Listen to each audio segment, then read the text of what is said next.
प्रणाम, नमस्कार। बहुत स्वागत है आपका उस कार्यक्रम में जिसका नाम है हे प्रभु आनंददाता। और इस कार्यक्रम को लेकर लगातार आपकी बहुत उत्साहवर्धक प्रतिक्रियाएं हमको मिल रही हैं और सबसे महत्वपूर्ण जो रिएक्शन हमको मिल रहा है कि आप इसे सपरिवार देख रहे हैं।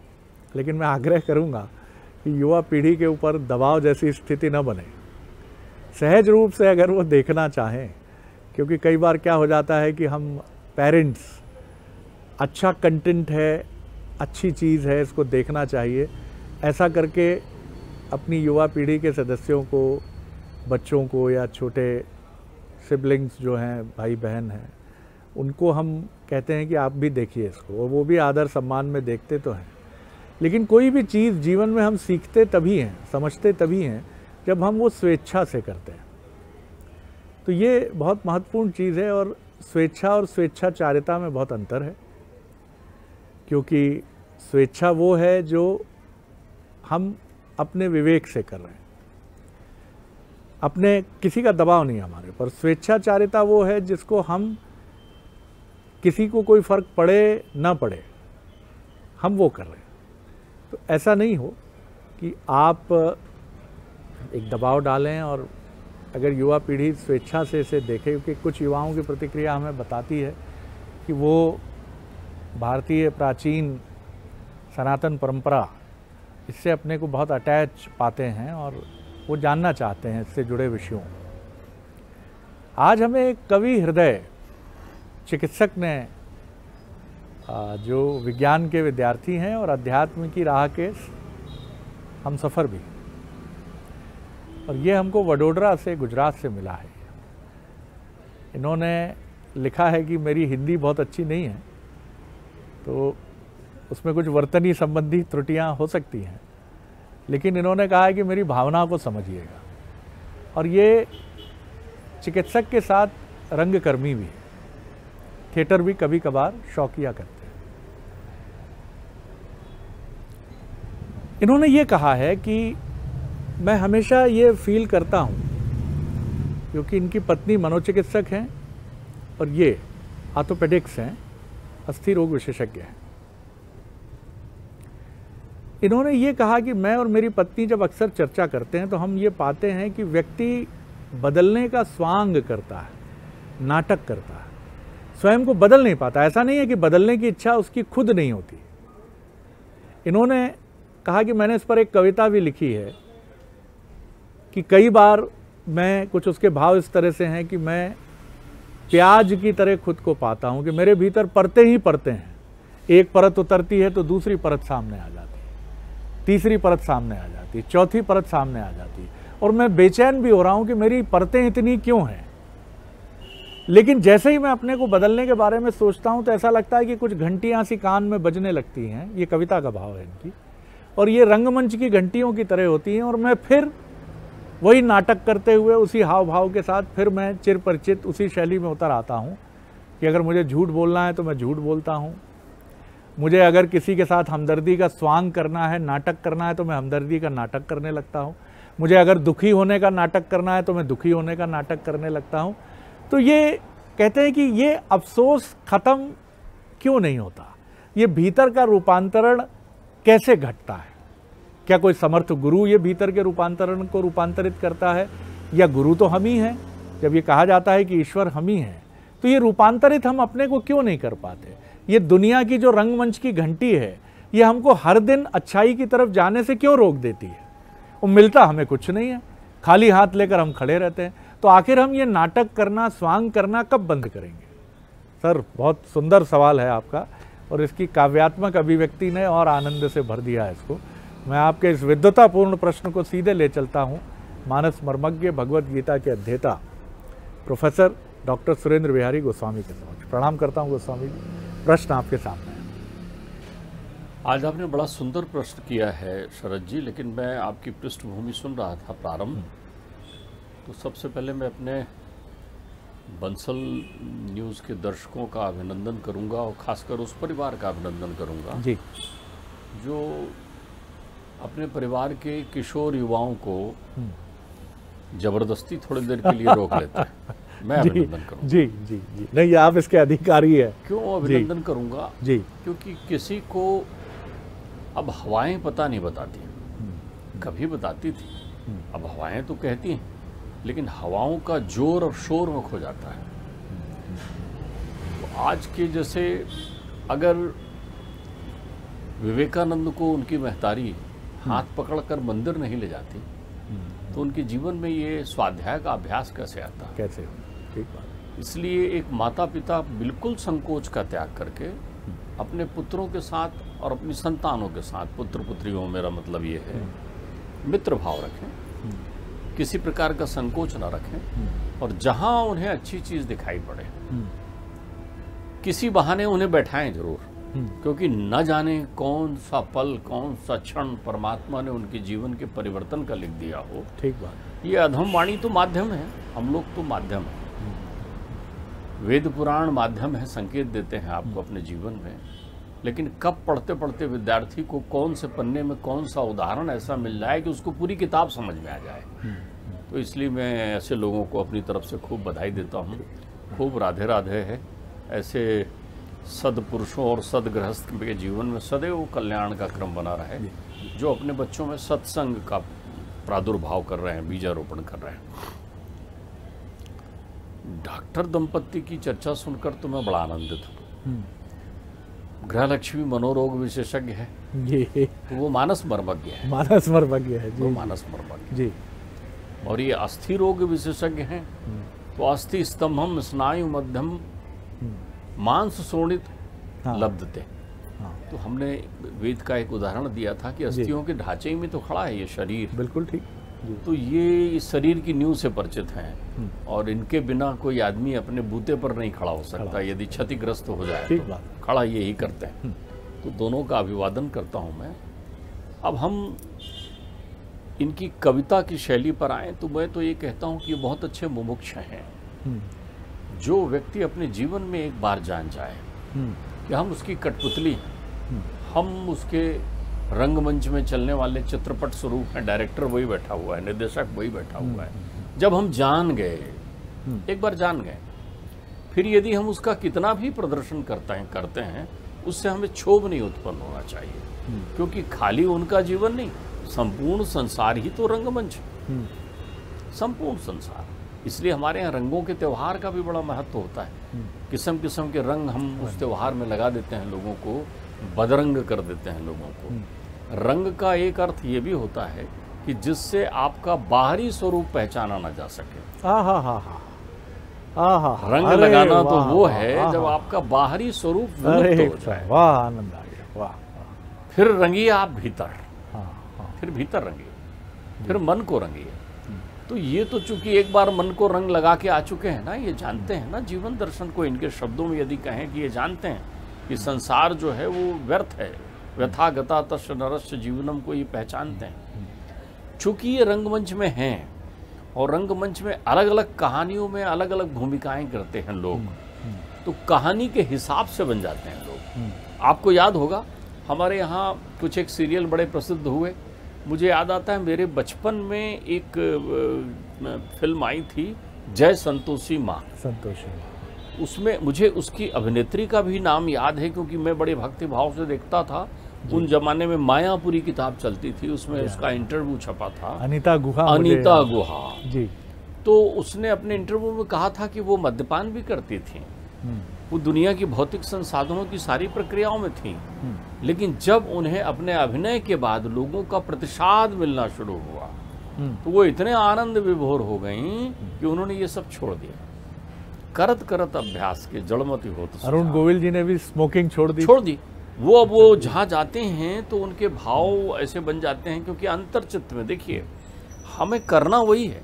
हम तो कहते हैं आप अभिनय करते रहिए, आप रोने का अभिनय करिए, एक दिन ऐसा होगा आंसू अपने आप निकलने लगेंगे आपके। फिर एक दिन ऐसा होगा कि आप सहज भाव से किसी के दुख को देखकर द्रवित होने लग जाएंगे, और आप द्रवित होंगे तो कितने आनंद की बात है। स्वांग तो पूरी सृष्टि है, स्वांग तो पूरी सृष्टि है। आप इस बात पर क्यों व्यथित होते हैं कि आप स्वांग करते करते थक रहे हैं? अरे लोग कभी नहीं थकेंगे, अनवरत चलने वाली प्रक्रिया है, स्वांग ही है। आप देखिए, मैं बुंदेलखंड की मिट्टी से मुझे बड़ा प्रेम है जी बुंदेलखंड के गांवों की कभी आप यात्रा करिए जी या मैं तो कहता हूं आप जहां रहे वहां गांव की यात्रा करिए कर लें आप। हाँ। और बिना स्वांग के लोग देख के आइए वो गांव में है।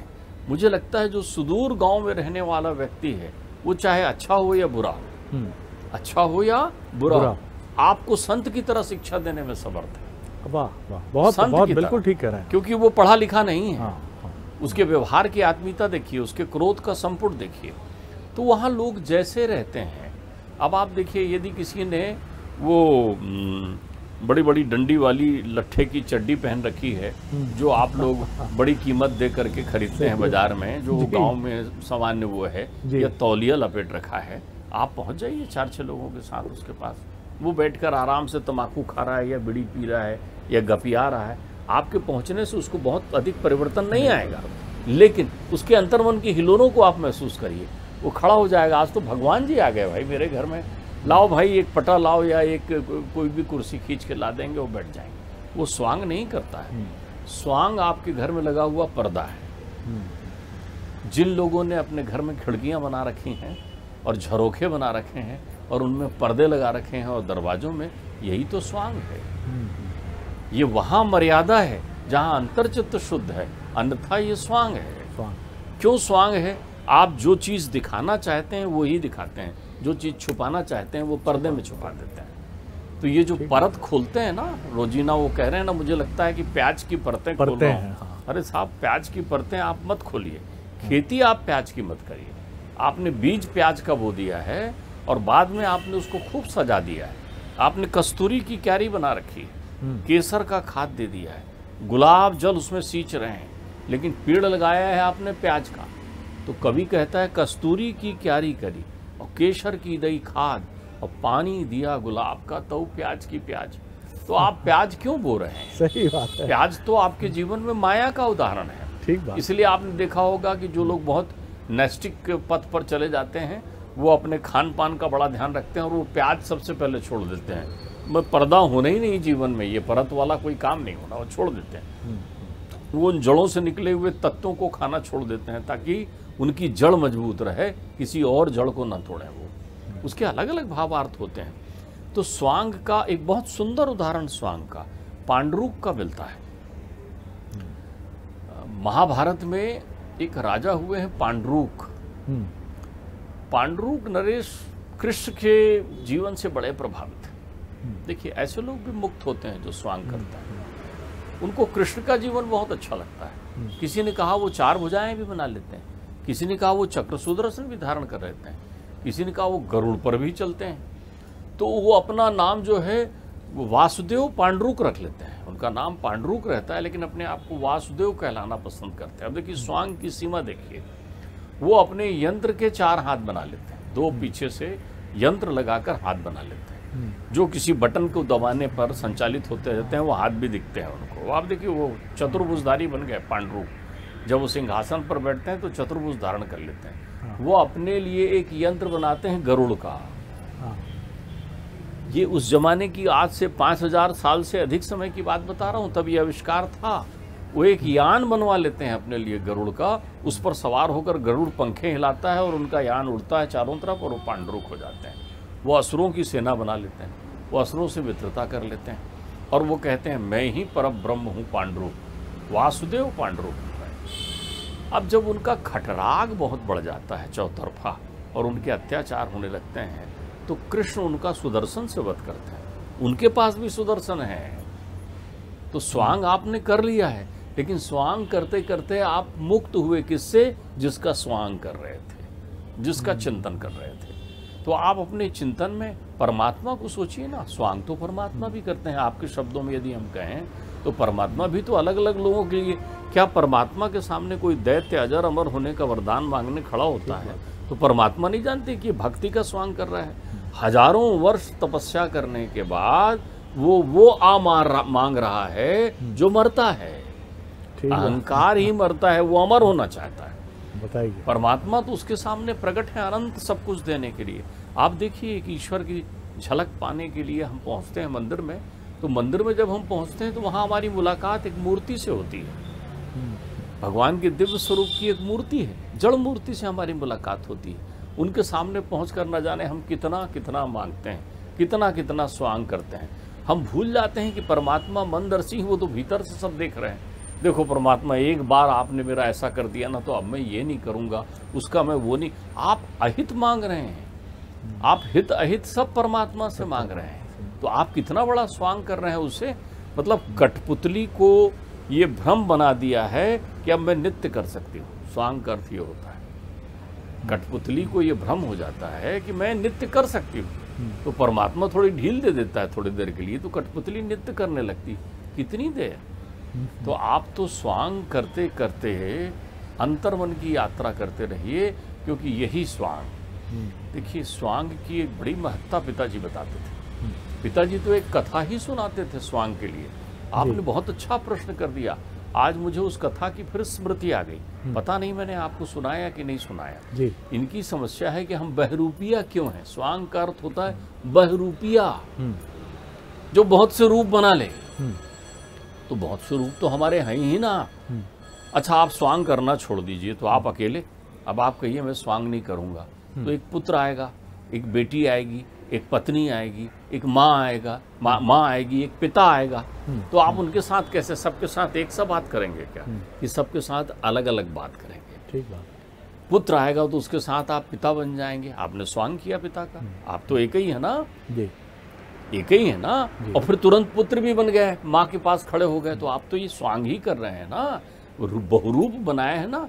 महतारी को वो कहते हैं, शुंभ निशुंभ से जब युद्ध हो रहा होता है तो महतारी को शुंभ कहते हैं, इतने सारे रूप बना लिए तूने। प्रथमम शैलपुत्री चा, द्वितीयम ब्रह्मचारिणी, तृतीयम चंद्र घंटेति, कूष्मांडेति, चतुर्थकम पंचमम स्कंद मातेति, षष्ठम कात्यायनी चा, सप्तमम कालरात्रि महागौरी च, अष्टमम नवम सिद्धदात्री चा।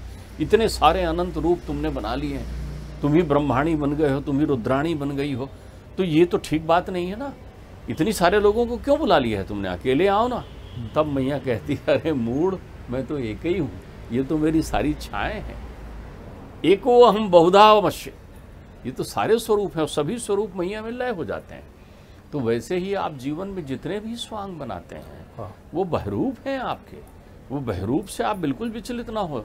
आप तो ये देखो, क्या आप हर रूप के साथ न्याय कर रहे हैं कि नहीं? अगर आप अपने रूप के साथ न्याय कर रहे हैं तो फिर वो स्वांग नहीं है। बहुत सुंदर बात। ध्यान रखिएगा, एक अनंत स्वरूप में आप प्रकट हुए हैं। मनुष्य तो अनंत संभावनाओं का प्रतीक है। तो पिताश्री मुझे एक कथा सुनाया करते थे इसी स्वांग के लिए। वो कहते थे, संसार में बहरूपीय की तरह रहो, लेकिन जहां रहो अपने स्वरूप में स्थित रहो। जब भी रहो अपने स्वरूप में, तो तुम्हें इस बहरूपीय का दोष नहीं लगेगा। पुराने जमाने में एक बहरूपीय हुआ करता था, जो अलग अलग रूप बनाकर, आज भी आप देखेंगे तो गांव में घूमते हैं। कहीं डाकू बन के आ जाएंगे, कहीं काली मैया बन के आ जाएंगे, कहीं अलग अलग रूप लेकर आते हैं, तो वो घूमते हैं। तो वैसे ही एक बहरूपिया घूमते हुए राजा के पास पहुंचा। राजा के ने देखा, उन्होंने कहा, अच्छा ये बहरूपिया है, इसको ये दे दो दान दक्षिणा। राजा ने कहा, यार तुम तो बहुत नामधारी बहरूपिया हो, हमने सुना है कि तुम ऐसा ऐसा रूप धारण करते हो कि पहचान नहीं सकते। ध्यान रखिएगा, अर्जुन ने भी स्वांग ही किया था ना, जब उसने अपना स्वरूप बृहनलला का बनाया था। भीम ने भी तो स्वांग ही किया था, युधिष्ठिर ने भी तो स्वांग, लेकिन अपने स्वरूप के प्रति स्थित भाव में थे। जो स्वरूप था उसके दायित्वों का निर्वहन कर रहे थे। तो उन्होंने कहा, ऐसा स्वरूप बना कर आओ कि मैं तुम्हें जान ना पाऊँ। बहरूपिया को ये बात लग गई। वो गांव के बाहर जाकर, वहीं नगर के बाहर जाकर उसने अपने विविध प्रकार के तेल इत्यादि से जल्दी ही जटाजूट बना लिए अपने, और बड़ा स्थायी जटाजूट धारण करके एक पेड़ के नीचे एक धुनी जलाकर बैठ गया। हमेशा ध्यान में रहता था, चारों तरफ भस्मी रवाए हुए था। जो कोई भी आते जाते रुके, ये आदमी स्वभाव से जो है वो भावुक होता है। महाराज जी को प्रणाम करे, किसी ने कुछ जो चढ़ा है वो उसको आहुति में डाल देते थे, अग्नि में प्रज्वलित कर देते थे। तो अब कोई पैसा भी डाले, रुपए भी डाले, मुद्रा भी डाले, तो उनने उठाया सब अग्नि में डाल दिया। और ये बड़े त्याग मूर्ति हैं, उनको तो कोई चाहिए नहीं, हमेशा अपना बढ़िया दंड कमंडल लिए हुए ध्यानस्थ बैठे रहते थे। ये बात फैलते फैलते पहुंची तो राजा की जो पत्नी थी वो भी बड़ी धार्मिक थी। उन्होंने राजा साहब से कहा, साहब बड़े कोई दिव्य तपस्वी आए हैं, उनके चेहरे में क्या तेज है अलौकिक, बड़े त्याग मूर्ति हैं, दर्शन करने चले। राजा रानी रथ पर बैठकर उनके दर्शन करने पहुंचते हैं। वो दूर से देख लेते हैं बहरूपिया कि राजा आ रहे हैं। अब राजा आ रहे हैं तो और ध्यानस्थ मुद्रा में हो जाते हैं, उनका तेज एकदम प्रस्फुटित होने लगता है। राजा पहुंचते हैं, प्रणाम करते हैं, वो देखते तक नहीं राजा की तरफ। रानी प्रणाम करती है, वो देखते तक नहीं।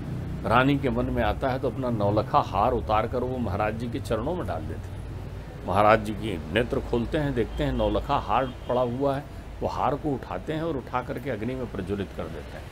पट पट पट सारे नगनगीने मोती जल जाते हैं, भस्म हो जाते हैं। राजा कहते हैं कितने महान त्यागी हैं, प्रणाम करके चलने लगते हैं। जैसे ही रथ पर बैठकर जाते हैं तो देखते हैं पीछे से वही दौड़े चले आ रहे हैं महाराज जी। वो कहते हैं अरे महाराज जी हमारे पीछे दौड़े चले आ रहे हैं। रथ रुकवाते हैं, रोको महाराज जी, कैसे आप आदेश करें, आप कैसे दौड़े चले आ रहे हैं। अरे राजा साहब आपने मुझे देखो नहीं पहचाना ना, मेरी बख्शिश दो, मुझे इनाम दो, मुझे पुरस्कार दो। बोले क्यों? अरे मैं वही बहरूपिया हूँ जिसे आप कहते थे कि हमेशा ऐसा रूप बनाकर आते हो कि मैं पहचान जाता हूँ। राजा हंसते हैं, यार तुम क्या मूड हो, नौलखा हार तुमको दिया था और तुमने वो नौलखा हार भी अग्नि को समर्पित कर दिया।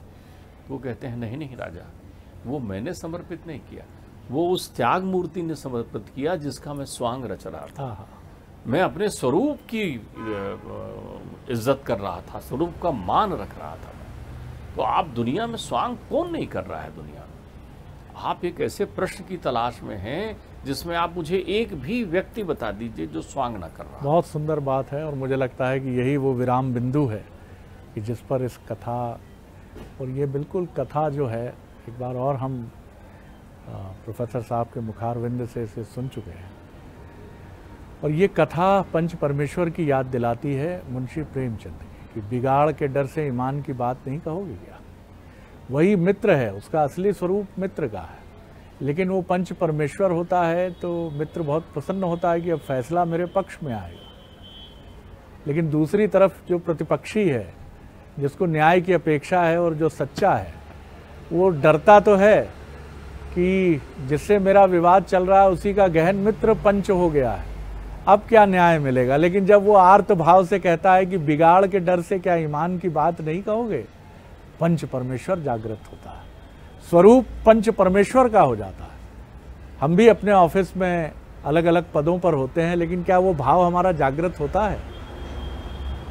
ये बहुत बड़ा प्रश्न है, ये बहुत, इससे हमें जरूर रूबरू होना चाहिए। जी गोस्वामी, आप देखिए इसमें स्वांग का एक भाव आपने इस बहरूपिया में देखा, स्वांग का दूसरा भाव देखिए। स्वांग का दूसरा भाव का बहुत सुंदर उदाहरण मानस में है कालनेमी। कालनेमी, हाँ बिल्कुल ठीक है, आप ध्यान रखिए स्वांग का ये दूसरा भाव है। दूसरा कालनेमी जो है 2 बार स्वांग करते हैं, 2 बार स्वांग। वो कालनेमी जो है मृगा बनकर गए हुए हैं, आप ध्यान रखिए मृगा बनकर गए हुए हैं तो उनका वध होता है एक स्वांग, एक प्रक्रिया में जो है।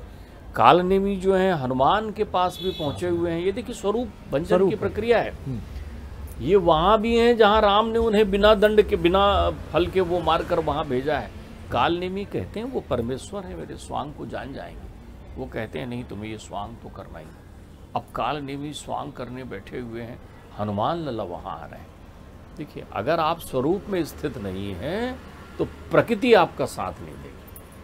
हनुमान लला उनकी राम ध्वनि सुन करके वहां पहुंचते हैं और हनुमान लला को देखकर और राम का संकीर्तन करते हुए एक क्षण के लिए कालनेमी के अंतर चित्त में शुद्धता की लहर भी उत्पन्न होती है। लेकिन रावण का भय उसे मालूम है, रावण को समझाकर वो आया हुआ है, मामा है तो समझाकर आया हुआ है।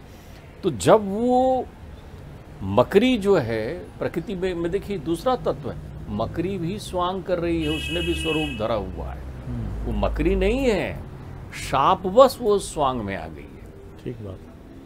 वो जब इनका स्पर्श करती है तो उसका अंतर चित्त शुद्ध हो जाता है, और जब उस स्वांग में स्वरूप का भान हो जाता है तो वो मुक्त हो जाती है, और मुक्त होकर कहती है ये स्वांग कर रहा है। तब मेरे हनुमान लल्ला जो है ऐसे कालनेमी का वध करते हैं वहां पर, आप ध्यान रखिएगा। तो परमात्मा के सामने आप स्वांग कैसा करते हैं? स्वांग तो रावण भी कर रहा है ना। रावण से कुंभकर्ण प्रश्न करते हैं, रामचरितमानस में नहीं है। किसी और आनंद रामायण, वशिष्ठ रामायण इत्यादि इत्यादि में कहीं प्रसंग है ये कि भाई तुम सीता को हर ले आए, ठीक है, भवानी को हर ले आए, ये गलत किया, लेकिन तुम जैसा प्रतापी व्यक्ति जो माया का अनंत धनी है, तो क्यों नहीं तुम स्वांग से राम का स्वरूप धारण करके वहां पहुंच जाते हो, सीता से कहो लो मैं आ गया, चलो मेरे साथ, सीता चली जाएंगी तुम्हारे साथ में, फिर क्या समस्या है? बोले भैया यही तो समस्या है। रावण विद्वान है, वो कहता है जैसे ही मैं राम का ध्यान करके राम का स्वरूप बनाता हूँ तो मेरा चित्त निर्मल हो जाता है।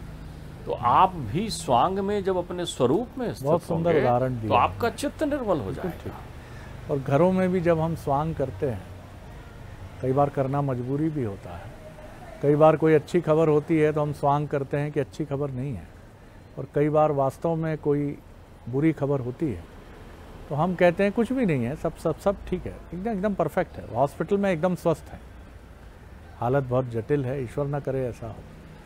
लेकिन स्वांग पकड़ में आ जाता, थोड़ी देर गहनता से परिवार के सदस्य हमारा चेहरा देखते हैं, कह देते हैं आप सच नहीं बोल रहे। तो ये बहुत महत्वपूर्ण बात है कि स्वांग में अगर आप स्वरूपवान हैं, यानी आप उसमें इतने निमग्न हो गए, अगर कालनेमी इतने डूब जाते अपने स्वांग में तो रावण का भय तिरोहित हो जाता।